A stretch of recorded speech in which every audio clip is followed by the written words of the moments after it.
Yani wako mummy wako ba mase. Wow. Ko ye go den che. Ba na ke. O ma ngene mi ba ho ha o. I would like soup. Eh, mi na ka ba ho light soup. Ne be light soup. Ama ye. Oh. Okay, eh. Biak mene le won ya gami eh. Ah, isa ni kanting. Oh, baby ane yo mo e follow e wo. Chinsi mi. Be ma fa ne le bo fo e fin o. For fair for you. Okay.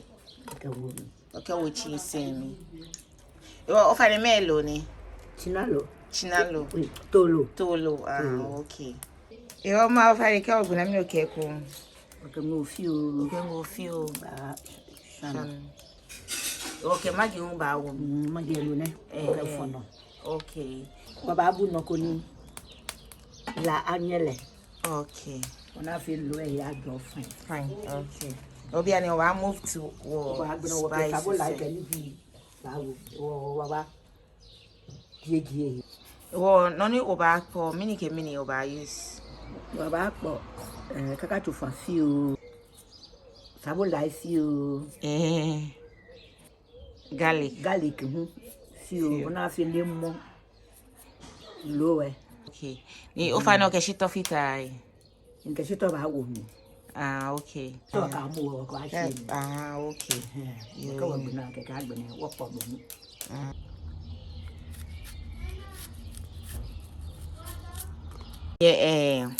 Benu menye blema bie apa wa nya yuso alo mi mali. Apawa bia ne apawa be. So afi chu ni ne ko ni atole chopping board. No bia ne nya yuso. Tetre na fele. O ba ye bie ke chopping board. Patekule.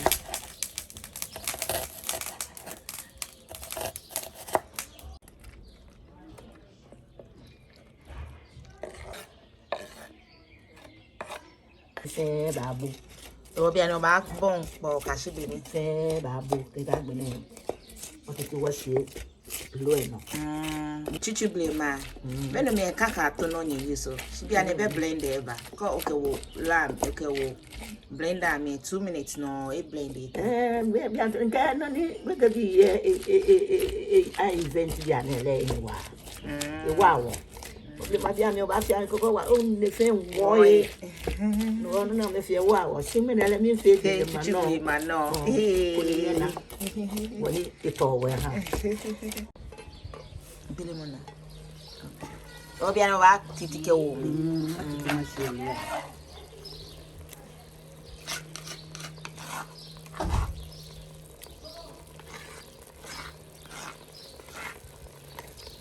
Okay, itami fio le mo.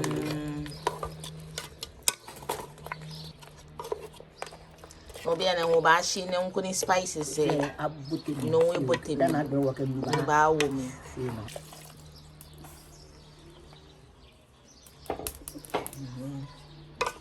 Itami fio. Na fi ke bi ke wo po no nka mo. O futu. Be wonu e okay fish mu ba fi. Fish lo mo. Okay. Ba wo. Wo gamele wo sumo. Tikunugu. O no ne ke no wo ke ngo ba shi no. Ko ni emo lo e. Okay. Wo bia ne ke ngo fi no wo. Ma wo sele ne ke fi o. Yes. Ke sama fi o. Ke kokote. Dua. Ya ne won bele na. Obi ana okay no fi ba wo. Ba wo. Ni won ho ni ya ne. Aka mo ba wo.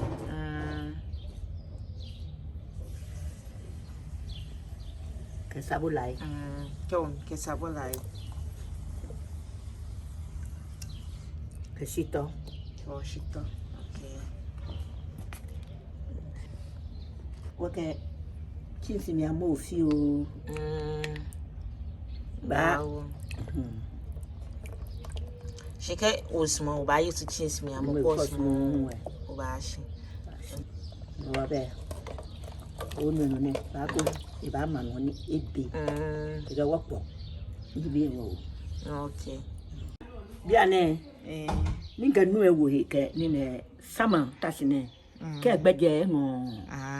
No sa ninga wo mi, nke fata. Nke wo mi. Beni amu e kani bi e ba bi e da wu egbeje nu ebote ni sama ngum nu ebote ni no ga nu ewu shi ne le ka wonu e bi kula ta ko ke wo ni di kokote da ni ga ba ada ke ka wo mi e ba gbe wo no okay ya ne wo amu ke shi to ke sabula ebi o awaji ni awaji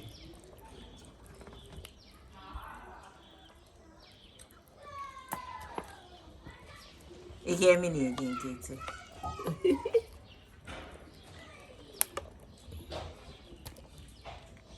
Working mommy. Okay. Oh, back. Oh, back. But it's a woman. Okay.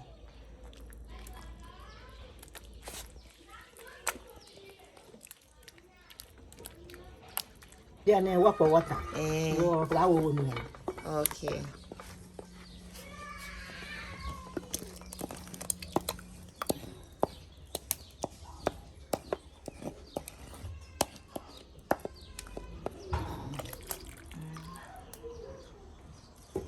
Water no kuni futu.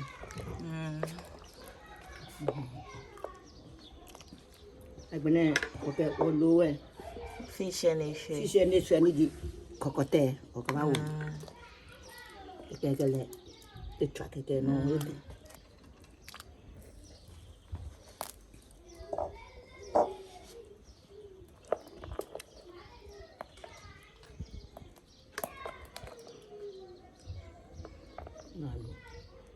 Onu e na lo e. Still quite wonu. Una apu. Yay. Still quite wonu. Una apu wo bako. Here fi for ne. Bako ba track ke. Ready.